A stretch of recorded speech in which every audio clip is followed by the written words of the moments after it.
So you want to be an it girl?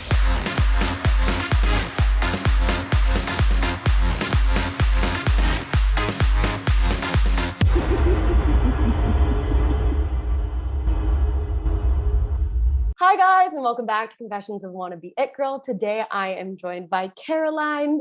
Hi Caroline, thank you so much for coming on the show. Hi, thanks for having me. So much fun. I can't wait to chat. Oh my gosh, so exciting. So, okay, I want to start let's go a little back and also establish what is it that you say you do when people ask you? Oh my gosh, that is so funny. This is something I talk about in therapy because I'm like, I don't know what to tell people I am. I think it depends on the audience, right? Like, it's like if I'm talking to my parents' friends, I'm like, I am a writer.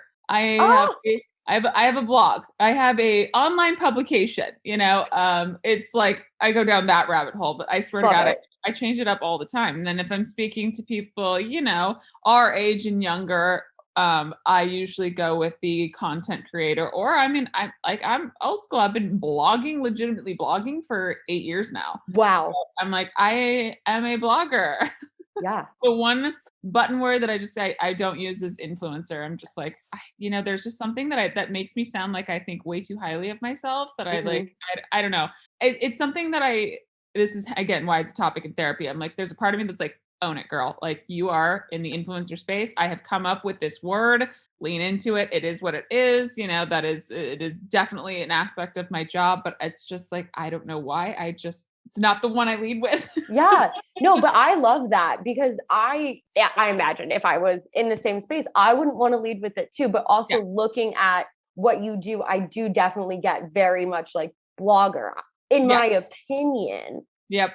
My humble opinion. Like, influencing usually leads to like things to buy. Right. Blogging to me seems like what's in the know. Right. Okay. I love that analysis. Yes. I just made that up on the fly. So good. It was really, really good. And that's kind of how I identify myself as well. I mean, like I'm always positioned myself as a source of knowledge and inspiration, not so much, and I guess that goes hand in hand with the influencer space as well. But I'm like, I'm not trying to sell anybody on anything. I'm trying to sell you on an experience and like you living your best life. Oh, I love that though. Yeah.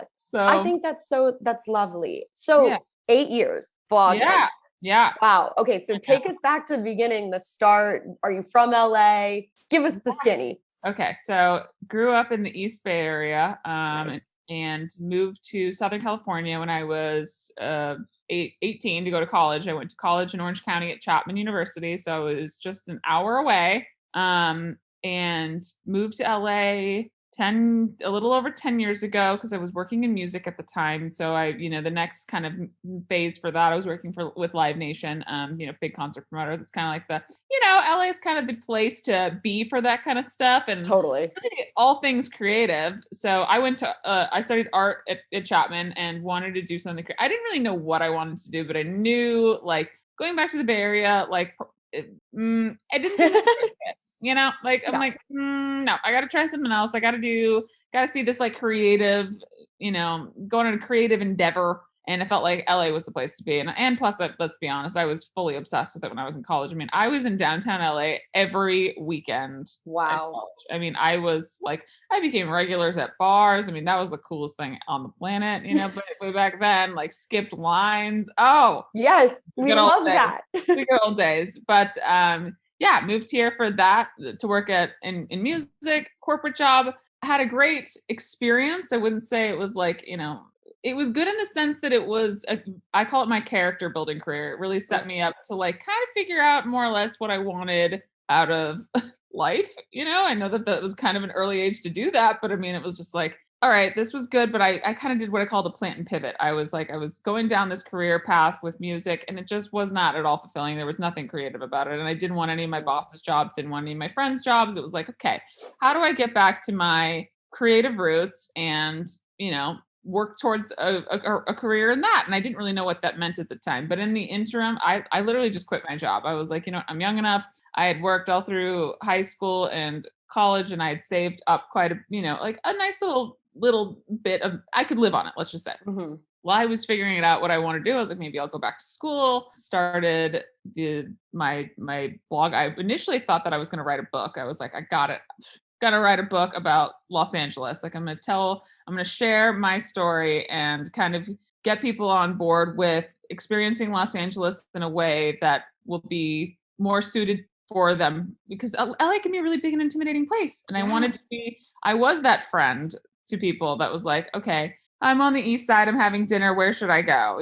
Or I especially in Northern California, all of my friends think they hate Los Angeles, right? So I'm like, you're absolutely wrong. I've been here not long enough, and I already know that cannot possibly be true. So I took it upon myself I initially wanted to write a book, started with a blog per my mother's suggestion, which was genius. I didn't even really know what a blog was at the time.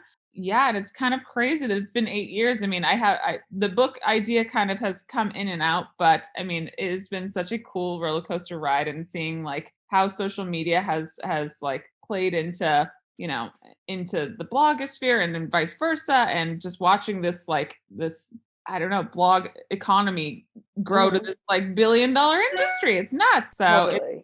it's been quite the experience, to say the least. Yeah. Oh, I love that. And I also think now we're like shifting even more so back into blog mind. Totally, right? I love it though. Yeah, I mean it's a good thing. It's a good thing to have, because it is the one thing that I can outright say that I own 100%, right? Like you cannot always put all of your eggs in social media baskets. Yeah. I own my blog, I own my newsletter, I own, that is something that I can 1,000% call mine and have autonomy and ownership of. So I think that's always been important to me, and it's been nice to like reevaluate over the years, like my values and what, why I've set out to do this. And what I'll tell you, like they really haven't changed. Like that's kind of the cool thing. Like I really set out to like, when I first started, I remember thinking I'm going to run out of things to write about. Like I'm going to run out of experiences. And it's like, oh my God, how cute. Like it's impossible. Like LA is insane. Like I'm exhausted just thinking about all the places I haven't been to, it's crazy, and it's my job. Yeah. So I love that. So at what pace did you have like the blog, the Instagram, everything? Like what's the routine? How do you keep up with it? When did each start? Yeah. So the blog was the first piece, because the writing was like, initially the biggest component. I wanted this outlet to write and be able to share, thoughts. But I knew going into it that social media was going to play a huge role. If I wanted to sell a book, even 8 years ago, like I had to have like some sort of community. Social media like was hand in hand with the blog. It is so funny though, like scrolling back to those first photos and those first posts, like what? Oh my God, like what? Like there's just like, like those just like a niche. Do you remember like the Instagram's first filters and stuff like that? Oh God, yeah. And like they also haven't changed that much, which is heartbreaking too.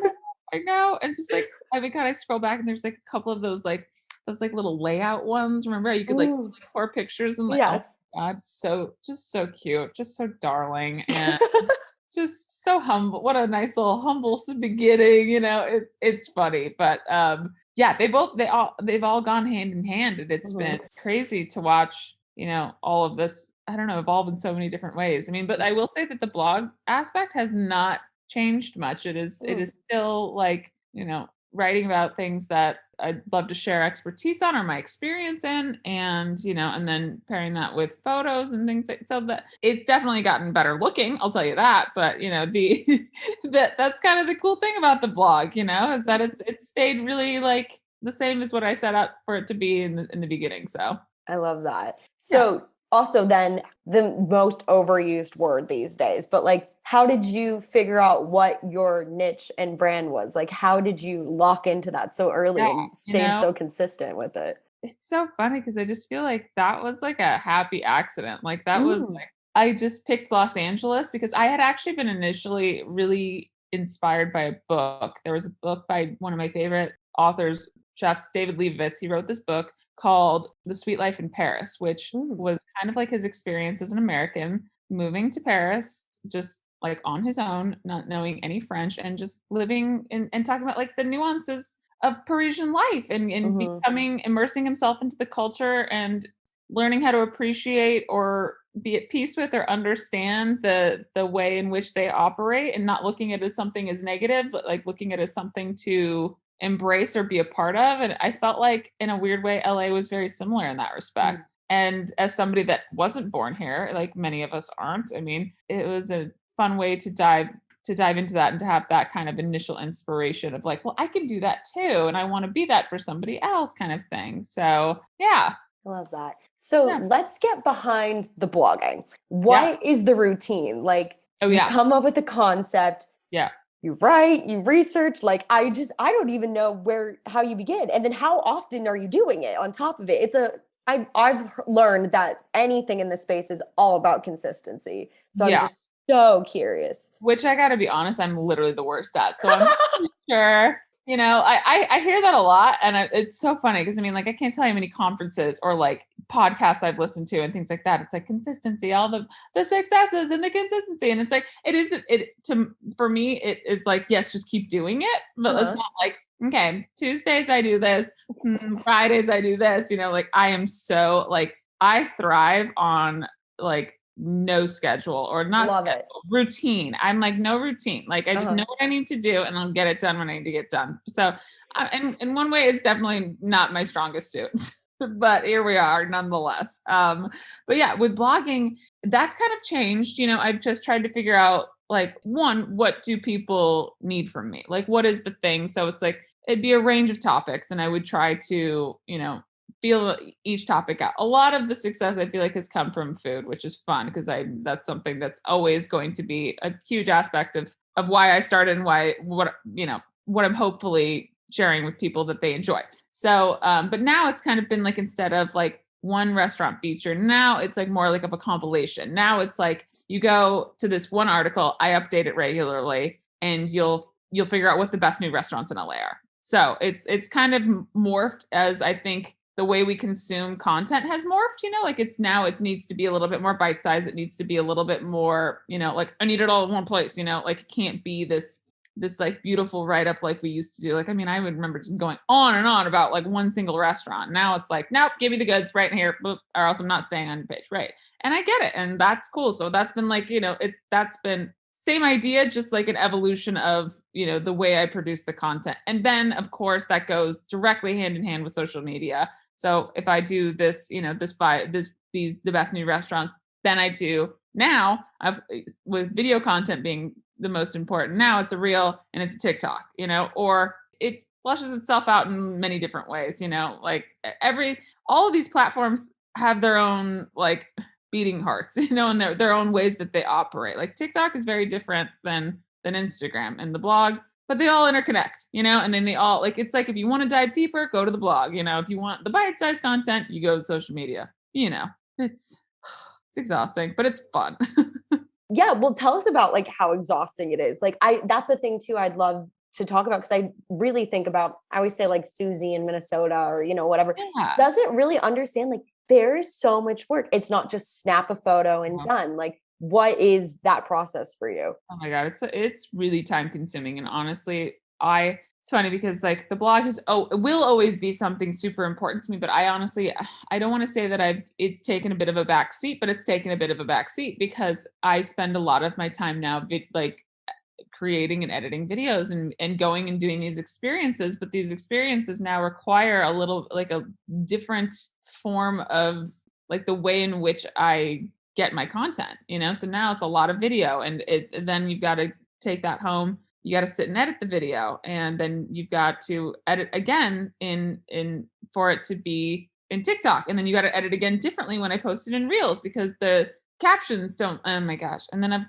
it's all time. It is the most time consuming piece now. And I'm a bit of an elder millennial. Like I was really fighting the whole TikTok thing, you know, for a long time. And then I figured out what it was that people wanted to see from me, which it turns out is restaurants. And I'm like, well, all right, that's fine. I can do that. But yeah, it's a lot. And it's funny because people are like, you edit your own videos. I'm like, fuck yes, I edit my own videos. Like, oh my God. Yeah. I'm like, the thought of even trying to like do something like on YouTube, I'm like, there's no way. There's absolutely no way. There's not enough time in the day to do that. But you know, that's a whole other beast of the topic. But Yeah, it's a lot for me, especially because I'm so experience based. Mhm. I have got to, I mean, I could do something every day. I Wow. very easily, there's enough to do in Los Angeles. There's enough content out there for the taking, Mhm. but it is really draining. I have really hit a wall in the past year. I feel like it was like I had the brakes on for so long and somebody like hit the gas pedal like way Mhm. harder than I was prepared for. And it is just been a lot of like trying to figure out like what the balance is with this Mhm. now. And now it's like, all right, I make time for at least 2 days a week of like, all right, I go and experience this thing. It's more often Mhm. than not more, but like I need on that note, I need 2 days, Mhm. usually one day where I'm like, I am not available, like Mhm. I need to decompress because this is I mean, it's more or less my life. I'm just constantly experiencing things that I want people to experience as well. Right. So No, totally. good I day. appreciate how honest you are about it and like how tiring it is, and even how you're like, I don't have a schedule. Like, that's, I do think at some point, like, it's okay to say no to like, I don't want to make content today.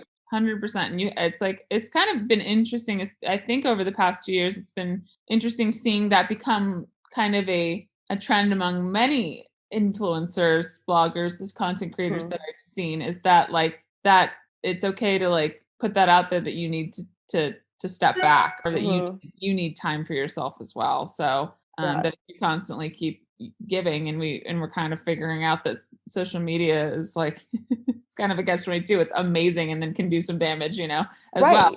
Right. That we need to set boundaries for ourselves as well. That this, as fun as it is and as like wonderful and fortunate as we are to be able to, have this as our work, that there still needs to be boundaries, it's Mhm. still their burnout is real regardless of what you do. So and I experienced that hard this year. I had a really hardcore burnout and over the summer, and it was like I really had to step back and make damn sure that like if I could take care of myself, I could keep Right. I could keep going. Yeah, I and love show up that. for everybody else.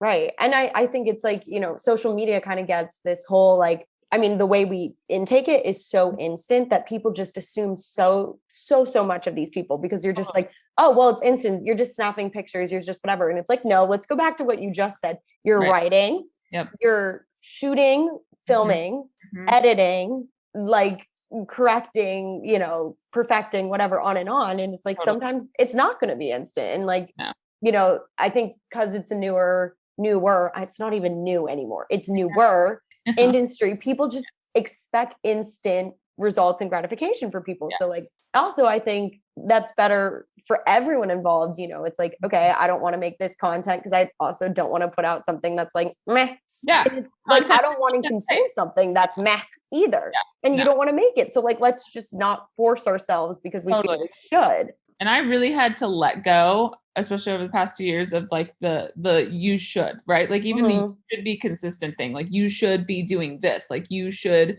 be creating X amount. Like it's just like I was just like for me in my mental state, I was just like, just shut up. Like Yeah. like just like put stuff out there that you're proud of. That's it. Right. Like it doesn't, there's no timeline, there's no like there's nothing pushing you but yourself. So just be proud of it. Whatever you fucking Mhm. do, whatever timing that looks like. If you could say you're proud, like there's that's it. That's all you need. You've done it. Yeah. Yeah. I'm with you. Let's get rid of shoulds because like you should, my response is always, well, why? And I Yeah. think we should question, well, why? Yeah. And if you don't want to, you don't want to. One size does not fit all. And it's just like it's yes, of course there's validity in all of these points that people make. And there's nothing wrong with, having a moment to look and be like, okay, maybe there is some truth to what this person says. But it's like, at the end of the day, it's you, like, especially in for me, it's me, myself, and I. So Mhm.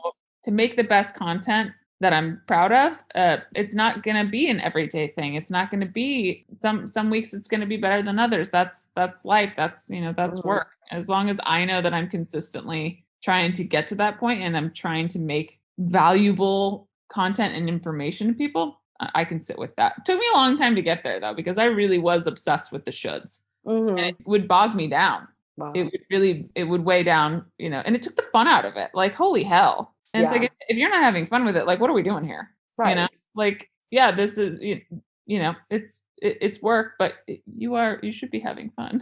Yeah, totally. At the end of the day, like, it's not like the life and death of curing cancer. Right. It's, it is showing people places to go and what to do. It's so, like, if you're having fun with it, there's many other careers, like, right. Completely agree. Right? Yeah. I have a question though, regarding like your content consumption, like as a consumer, like, because you make content, is it just like I don't get on Instagram, I don't get off, or like, how are your boundaries with consuming it? Funny, and that's been another thing that I feel like that's really shifted over the past like year or two, is like, really being mindful of what type of content you consume and how much you consume, because that is one, it's a huge time suck, so it's like, I can only imagine how other people feel, let alone, somebody as a content creator feel, so it's like, I'm not that person that monitors it. Like, I don't set a timer on my phone or anything like that. There are days that I go down the rabbit hole. I'm a human, and there are days that I'm like, okay, maybe it's time to reel it in. Maybe it's like alcohol. It's like any vice, right? Like, you've got to like look at it objectively. There's never going to be perfect. It's never going to be like, I'm not going to ever feel good about, I only consume 1 hour a day versus, I only 15 minutes and I'm good, or I don't scroll, it's like, okay, it's going to happen. You're going to do it. This is especially for me, it's my work. And of course, half of what I do is like, it's incredibly important to me to be available to the people that I'm putting this out there for in the first place. Like, I mean, most of my time I spend on the apps is talking to people directly. Oh my God, I love that. I love my DMs. Like, I think my DMs are the most important part of what I do. Like, I live for these side conversations, the conversations that aren't, obviously public. That feels so special to me. Or it's, creating stories so that like we have that kind of like that another level of connection. But in terms of consuming content myself, like, I really had to look at the types of content that were making me feel bad. And it was like, you know what? I'm like, I need to practice what I preach. Like, I need to stop consuming certain types of content from certain people. And it's like, it's nothing against these people, right? Like, there are people that I just absolutely fucking want the best for, like, adore. But they without them even trying, they make me feel bad. And they gotta go. Like, it's not an unfollow. I'm not that rude, like, even if you want to fucking hit the unfollow button. Like, I mean, you gotta do what you need to do, for me, it's like, it's the simple mute. I'm like, all right, that feels better. I don't miss that. I'm not obsessing over this person or like what they're doing that I'm not doing, kind of thing, Totally. And that is really what a lot of social media is. It's like, what is this person doing that I'm not, or has that I don't, and stuff like that. But then there's another part of it, like on the happy side, where it's like, like, I'm supporting my friends and I'm supporting organizations and businesses and making sure that they know that I'm here still. And like, I want to show them like, a little love and support. Like, I'm a big commenter, I feel like that, I get it. It's a struggle I don't know a single person. This is the tea. I don't know a single person in this industry that does not feel this way. Like, that they are not struggling with this in some way. Yeah. So I'm like, no matter how many comments they get or don't get, like, it's not, very rarely, I imagine, does it sit well with them. So it's like, just to make sure that I'm like, they know that I feel you, support you when I can, kind of thing. I think that that's super important. Yeah.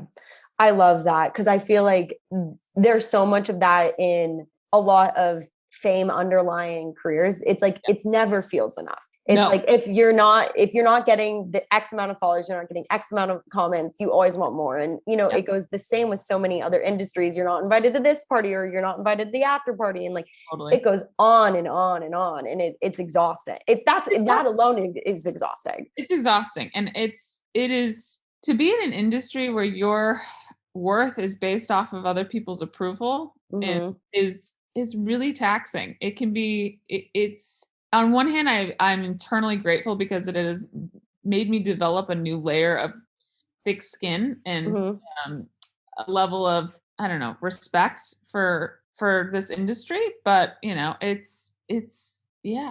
can be brutal. It can be brutal. Yeah. like we on the show, the show, whatever this is. Like I love to focus on like kind of like the debunking of like both sides of it. And like with LA too, you know, like there's so much great and there's so much kind of like, you have to learn to deal with it. And it's like, it can be huge, you know? And so like, is there, you know, something about like LA or influencing or blogging?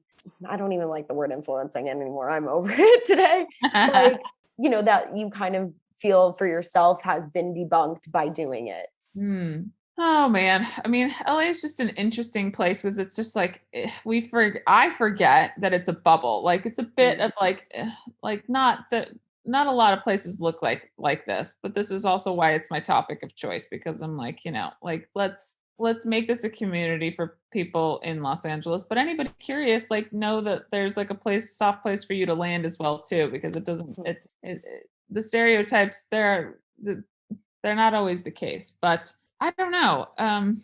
Rephrase the question for me. Sure. Like, is there something about influencing and or blogging in this space and being in LA that like through actually being someone doing it, living in LA and being a blogger that has like become demystified for you? Like it was so, maybe it looked so glamorous, it looked so easy, or like, so fame cloudy, and then, you know, truth be told, it's really like you at 2 a.m. trying to get something to upload on your Instagram that's been hacked. Like, totally. I mean, in a weird way, like what's been cool about it is that there is a lot of people to lean on in this space. Like I've made a lot of friends, and you know, blogging, it's a very lonely job, ironically. So it's really nice to be able to go to like these like events and go and meet these people and feel like that you're not alone in your thoughts and your feelings, and like that is like some really validating shit, especially for me, like in LA. Like fuck, I feel like I'm with the upper echelon of like everybody is in LA, you know. And sometimes I really feel like a very low man on the totem pole, but to like there's something really nice and like not I don't want to say satisfying, that's not the word, relieving maybe, that a lot of these people like have the exact same qualms or you know, upsets or problems that I do, as somebody that thinks there's no way that they do, or they have, you know, or that they're working just as hard as I am, you know, because I feel like, you know, that's interesting. And it's a cool community. I remember thinking that I was going to meet like a lot of horrible influencers. Like when I really did. I thought that like, you know, this LA's got to be full of just like horrible people. Like all of these girls, there's got to be a few that suck, right? There's got to be a few. And I am not exaggerating when I tell you I have not met a single influencer that I genuinely wasn't like, actually, she's really cool. Wow. Like, there have been some that I'm like, all right, I don't think that we would hang out. Like, I don't think we'd be friends, but like, such is life, you know? But really, like, everybody I've met has been like pretty damn cool. That's been surprising. I thought for sure there were going to be some girls that I was just like, oh, geez, like, you suck. Right. Because the stereotype is like, they're horrible. Right. Yeah. That they're self-absorbed, they're stupid, and they're uninteresting, unintelligent, you know. I mean, maybe some of them, I don't know. But when I hear, you know, that's me projecting like people in the comments, right? No, but that's true. What people think. Right. I don't think that at all when I meet these girls. And I mean, like, there's been times that I've gone to like really big events, like with like Revolve level status type influencers, and I'm like, nope, they're all cool. Shit. You know, like you almost want them to suck, like, but nope, they don't suck. They're all pretty nice. You're like, damn it.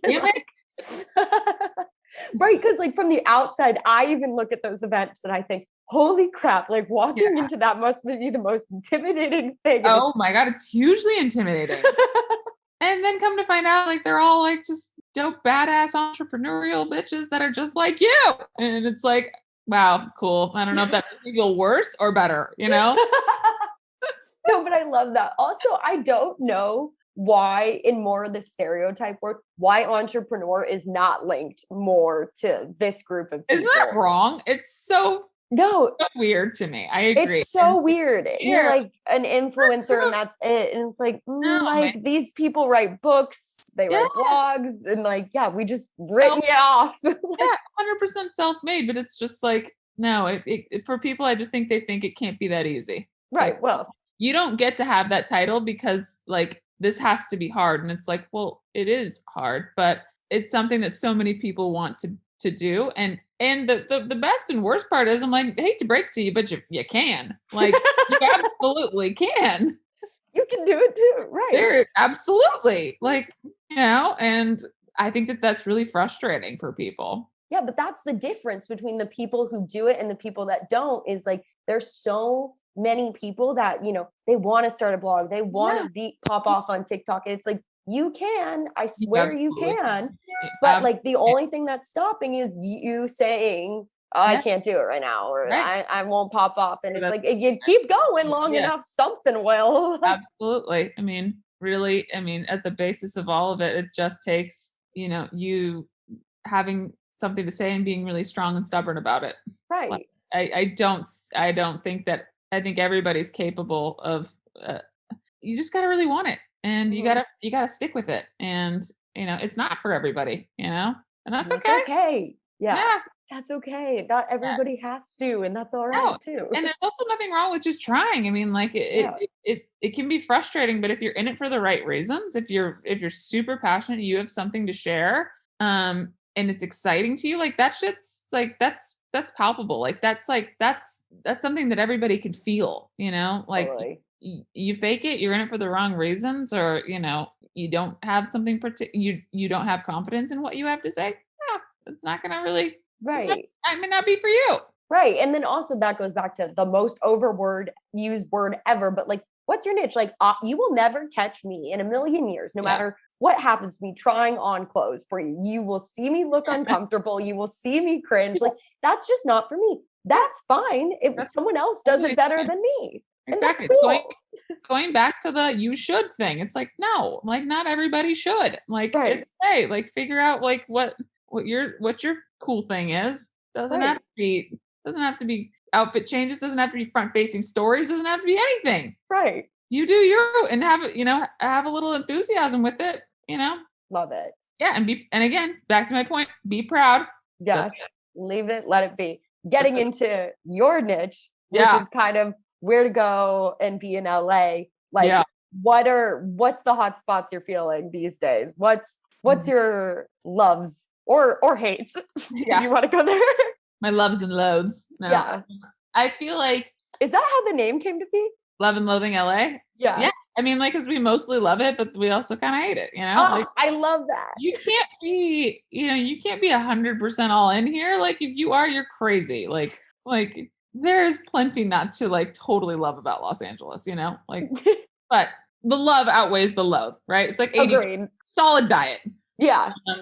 So terms of places that I'm loving, like the past year, there's been exploding. There's so many new places opening. And that's my niche within my niche, is that I'm like, I want to experience the new things first. Yes. I want to share with you what's happening right now. Like obviously there's a bajillion classics in Los Angeles, but those have been covered 900 times by people that are more qualified than me to speak, better on those. But I will tell you what's new and what's cool. So I feel like there's been a lot of hotels that have been opening, lots of rooftops. And I'm the queen of rooftops. I mean, if you're dining out in Los Angeles, you might as well be outside, right? So there's so many really, really beautiful rooftops that have opened. The one that comes like to my mind the first is there's a new Thompson Hotel in West Hollywood. No, or is it just Hollywood? It's just Hollywood. What even are the areas? Right? Hollywood. And their rooftop is they have a rooftop restaurant called Bar Lease, and it's really, really beautiful. I remember, so it's right next to Mama Shelter. Oh, I love Mama Shelter. The best rooftop ever. And I remember thinking, okay, Bar Lease is like, it's trendy. There's like no way that like it's just gonna attract this crowd that I just really don't really want to be with. all the time. You know, like it's one of those crowds. I'm like, I can look at this objectively. It's like young West Hollywood crowd. It's just like, I'm older. I'm not there anymore. Like, I don't feel like talking to you in the bathroom and becoming best friends, getting your Instagram. Yeah. And you're 6'2" and you're a model, and I get it. And you're like, and go off a DJ, and like, good for you guys. But like, you know what I mean? No, it's exhausting. I don't have the energy. I don't have the energy for it anymore. So I fully thought walking into this, I'm like, this is this crowd. Like, it's got to be this crowd. Like, it's too cool. It's such a beautiful rooftop. But I went early because that's the age I am now. Like, I eat with the blue hair people. I'm like, 5:00, is it open? Great. And it was gorgeous. Like, I mean, it was just such, and like the food is to die for. I learned that it was actually like the food program is by one of like these really great chefs that used to have a really great restaurant. Anyways, the food program's great too. And I was like, what the hell? This was such a pleasant surprise. So this is so beautiful and wonderful. And I'm like totally not being annoyed right now. Like, it was great. So that's a great spot. Other than that, there's a ton of new like rooftops. There's one at like the new West Hollywood edition. That one's called The Roof, you know, very classic point. Yeah. Beautiful. There's the new Pendry Hotel that has this a restaurant called Miroir, which is by Wolfgang Puck. That's really, really nice. The new proper hotel in downtown LA just opened, which I need to go to. It's on my list. I'm going. Oh, so excited. We'll throw that on the story when you go. Right? Oh, so excited. There's just so many new spots. It's kind of nuts. But like, obviously the ones that stand out the most are like, I think what LA does best at, which is rooftops and outdoor dining. So, and they just keep outdoing themselves. I love that. Yeah. What's your one classic repeat favorite? Or you can pick a few, because I bet you have a few.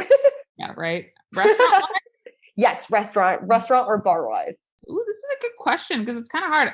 So I'm gonna say Jelena is still probably my favorite restaurant in LA. It has not changed in the 102 years it's been open. I'm kidding. Wow. I don't know how many years it's been open. I took you seriously. Did you see that? I was like, wow. And I'm like, wait, that's wrong.